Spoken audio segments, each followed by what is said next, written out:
Hey everybody, let's record this again! I've recorded a video on this twice now, and my files have been corrupted. I think my computer's a little bit off. This is The Hospital Always Wins, and it's by Issa Ibrahim. And this is a non-fiction about a gentleman. This is his memoir after he loses his mind and goes into an insanity situation where he becomes unaware of his actions, and unfortunately he murders his mother. And the thing about this that was so incredible to me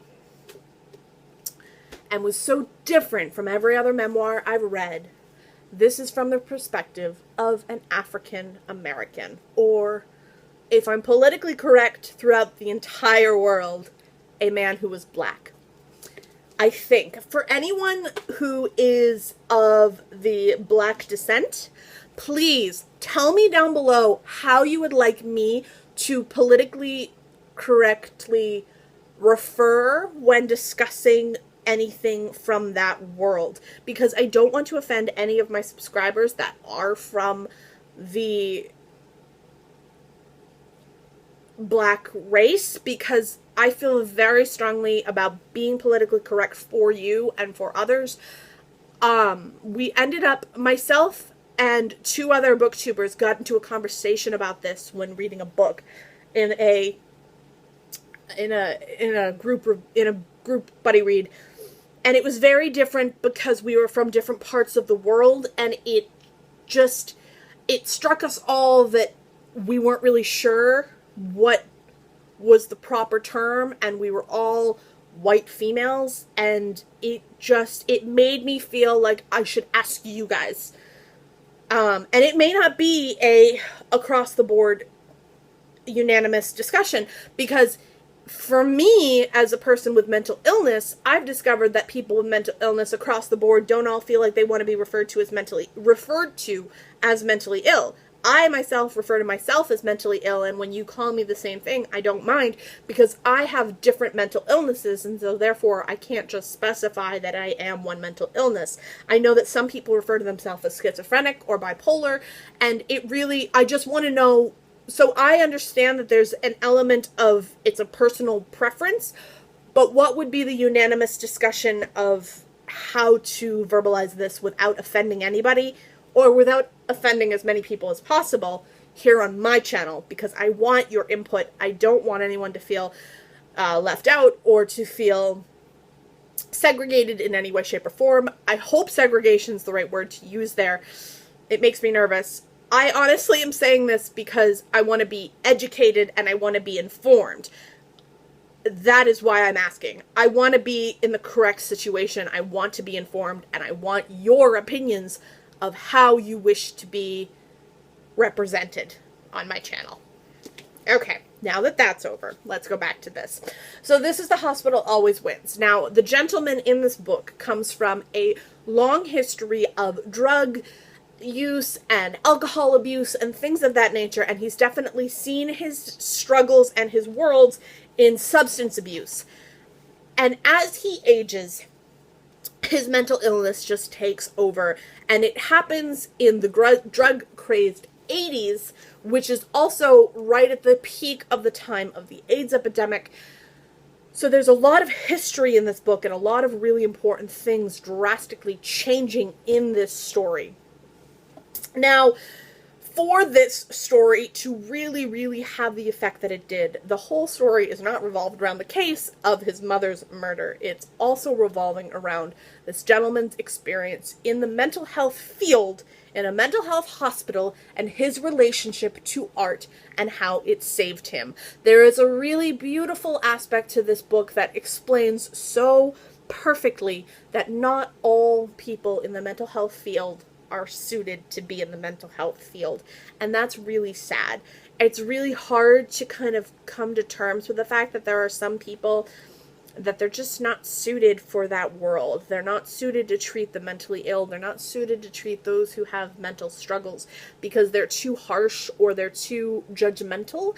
And that is really well portrayed in here, as well as people who can do it, who do really well, and who help those people with their own emotions and fears and anxieties.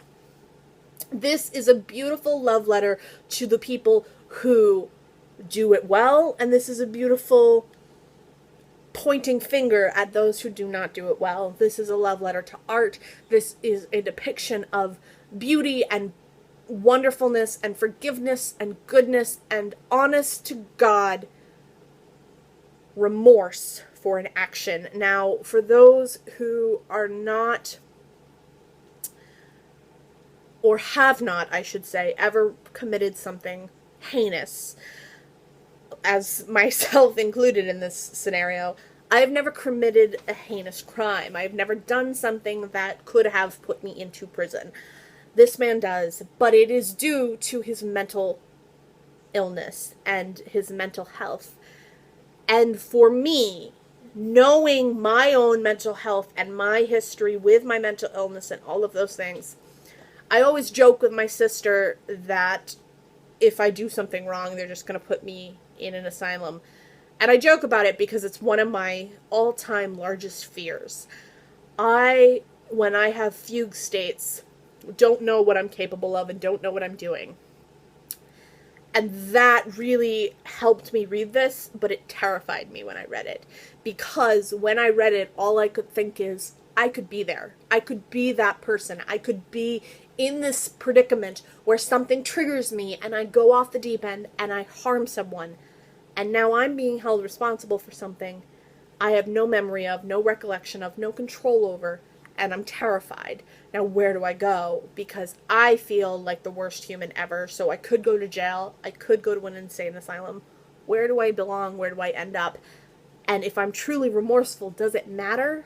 Or does it just make it worse?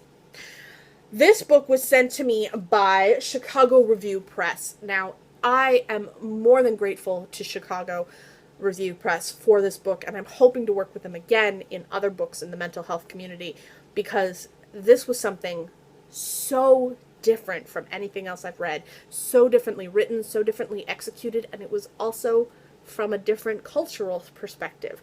I've read my share of the white, cisgendered, mentally ill community books, nonfiction-wise. I have. And I plan to keep reading those because they're important stories. But I want to challenge myself to find stories of the mentally ill and their experiences outside of my own culture and outside of my own race, because I think that those are stories that are left untold 98% of the time. So please, understand, this is different than all of that. This is dark, this is crazy, this is intense, and it felt more intense to me because it was from a different race as well, and there was severe racism in this book that I couldn't stop myself from crying, because there were moments where I knew if this man was white, it would have been different, and that killed me. It kills me to think that your treatment in a location that should be helping you to survive and live and get better is treating you differently because of the color of your skin. I mean, come on, guys. Sorry.